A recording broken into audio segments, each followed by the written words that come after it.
Fala pessoal do YouTube, tudo beleza? Aqui é o professor Daniel Severino e essa é mais uma videoaula sobre Autodesk Fusion 360.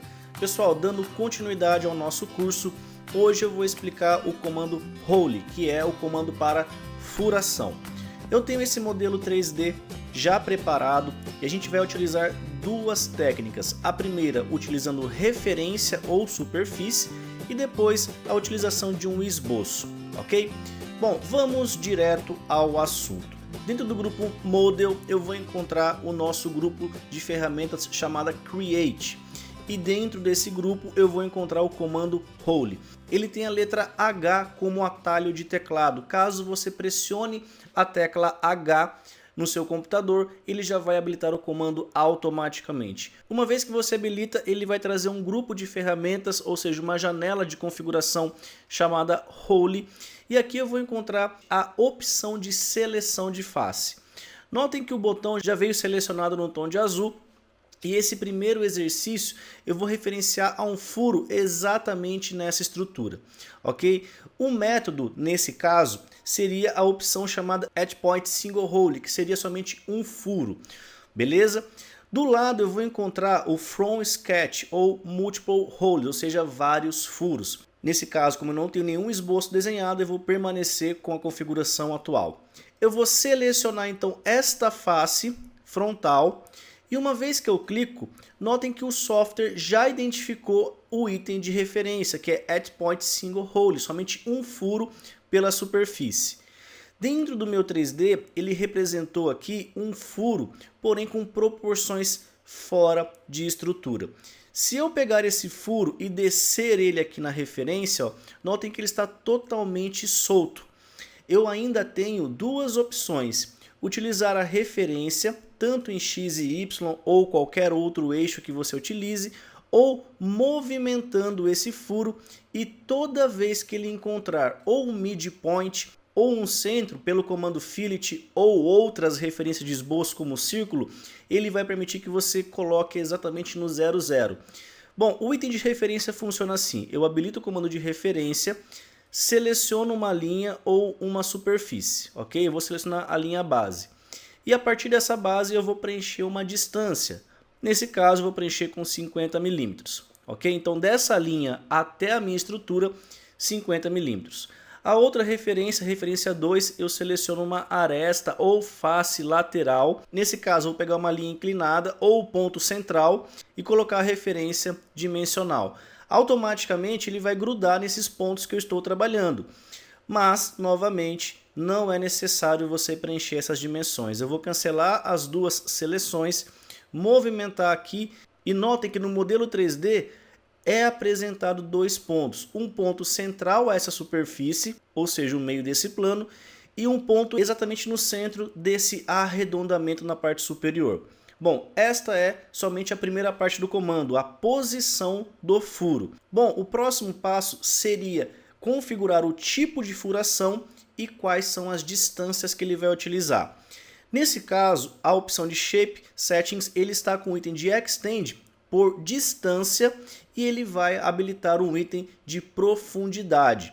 Nesse caso, a distância ele está muito maior do que a peça, então ele está cortando totalmente. Você poderia habilitar a opção To, aonde ele pede para selecionar uma face, e eu vou selecionar a face posterior, então ele só vai cortar nessa estrutura, ok? A outra opção seria All, que ele vai cortar todo o seu modelo 3D, mesmo que tenha nervuras ou outros modelos, ele vai cortar direto. Uma vez feito isso, ele até representa o ângulo da broca. Caso tenha algum outro modelo 3D, ele vai executar essa furação com esse ângulo, ok? E aí nós chegamos ao item chamado Hole Type, que eu tenho o furo simples, que é exatamente uma broca simples. Depois eu encontro a opção Counter Bore, que seria a referência de furo com rebaixo. E a terceira opção, Counter Sink, que seria um furo escariado. Uma vez que você habilita o tipo, ou seja, o Hole Type, ele já muda o seu modelamento, criando os rebaixos ou as opções escariadas. Nesse exercício vai ser um furo simples e logo abaixo eu encontro a configuração se haverá rosca ou não nessa nossa furação. O primeiro item aqui do Hole Tap Type, ele tem a opção simples, que seria um furo sem rosca, ok? A segunda opção seria Clearance, que seria um furo sem a rosca, porém permitindo a passagem de um parafuso, onde o diâmetro seria relacionado à norma da furação.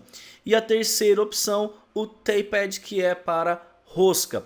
Nesse caso, basta selecionar qual é o nominal da rosca e ele vai executar, ok? No item Drill Point eu tenho a finalização. Isso aqui é mais simples, caso você queira manter a sua furação com a superfície reta na chegada, ou flat, ele vai tirar aquele ângulo de 118 graus da sua broca. Se você habilitar a opção Angle, ele permanece com o ângulo de 118. Bom, vamos fazer aqui algumas simulações, porque esse furo está superdimensionado para o nosso desenho, ok? Logo abaixo ele representa as dimensões conforme a sua configuração. Nesse caso eu vou mudar aqui o diâmetro de 50 para 20 milímetros, ok? A broca continua passando a minha peça, então isso não foi alterado. Se era somente esse furo que você desejava na sua peça, o seu modelo está finalizado, ok? Agora eu vou mudar as opções. Eu vou executar um rebaixo. Notem que na opção de dimensões, ele cria exatamente o modelo que você quer com as dimensões necessárias. Nesse caso, eu tenho 20 milímetros para o diâmetro menor e 55 para o diâmetro maior. Eu vou alterar para 30 milímetros para o diâmetro maior. Eu vou só rotacionar aqui a peça para ficar mais fácil de vocês enxergarem. E a profundidade desse rebaixo ele está marcando com 1 milímetro. Eu vou colocar aqui 10 milímetros. Automaticamente ele cria essa furação com um rebaixo com 10 milímetros. Beleza? A terceira opção, como eu falei, é o escariado. Então nesse caso eu vou diminuir o maior diâmetro, que está com 55, eu vou colocar 30 milímetros. O ângulo em relação ao escariado é 90 graus e o diâmetro menor 20 milímetros. Então é uma consequência de superfícies. Eu vou permanecer com a opção simples, tá? Para a gente poder explicar os demais. O item chamado Hole Tap Type, eu vou para a opção para furo passante para parafuso. Nesse caso, notem que o nosso grupo aqui de Hole, as ferramentas de Hole, apresentaram, além das dimensões de profundidade, ele apresenta agora as normas referentes a essa furação. Ele colocou aqui o ANSI Metric M-Profile, que é uma rosca métrica. Eu ainda encontro uma segunda opção da norma ANSI. Eu ainda tenho a norma DIN, GOST, ISO e GIS, ou seja, eu tenho várias referências. Eu vou permanecer com a opção ANSI Metric M-Profile. Nessa estrutura, eu posso selecionar qual é o tipo do parafuso, qual é a cabeça desse parafuso. Então a primeira opção é Flathead Machine Screw, que seria cabeças de parafuso para montagem de máquina. Eu tenho hexagonal bolt e assim por diante, ovalizado, parafuso com soquete, enfim. Eu vou utilizar a referência para parafuso hexagonal. Isso muda o diâmetro devido às normativas, ok? Depois ele vai perguntar qual é a dimensão, mas não em milímetros, como 13, 14, 15, 16, mas sim na norma ANSI Metric, que seria M6, M10, M12. Para quem já estudou isso no Senai, quem já estudou a parte de mecânica, sabe que essa referência de M é métrica. E na frente eu tenho o nominal. Sendo assim, se é um furo passante para M6, esse furo deve ser maior, 6,5 milímetros e assim por diante. Eu vou colocar aqui M30, que é uma rosca M30, e para finalizar eu tenho a configuração de passo, que seria fechado, ou seja, apertado, normal ou solto ou largo, vamos dizer assim. Eu vou permanecer com o normal. Quando eu habilito a configuração, ok? Notem que eu coloquei a opção M30. Se eu executar a medição desse furo no 3D, ele vai me dar o diâmetro de 33 milímetros.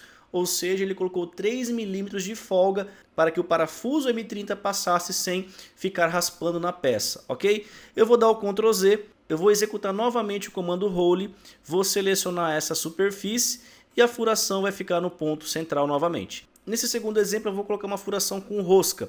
Então a opção Tapped, que seria o item de rosca, vai habilitar a mesma normativa, sendo que agora no tipo de rosca ele tem mais normas, ok? Até mesmo o GIS, GB, que é para tubulação e assim por diante, BSP, que é para pipe, ok? E aí eu vou poder então trabalhar com mais configurações, rosca cônica, paralela e assim por diante. Eu vou permanecer com o isométrico, ok? Vou mudar a dimensão dessa minha estrutura. Eu tenho que vir na configuração Size e escolher o diâmetro nominal. Eu vou colocar aqui M20 e automaticamente ele cria uma rosca M20 e eu posso selecionar qual é o tipo de passo. 2.5, que é normal, 2, 1.5, 1, 0, 75 e 0.05.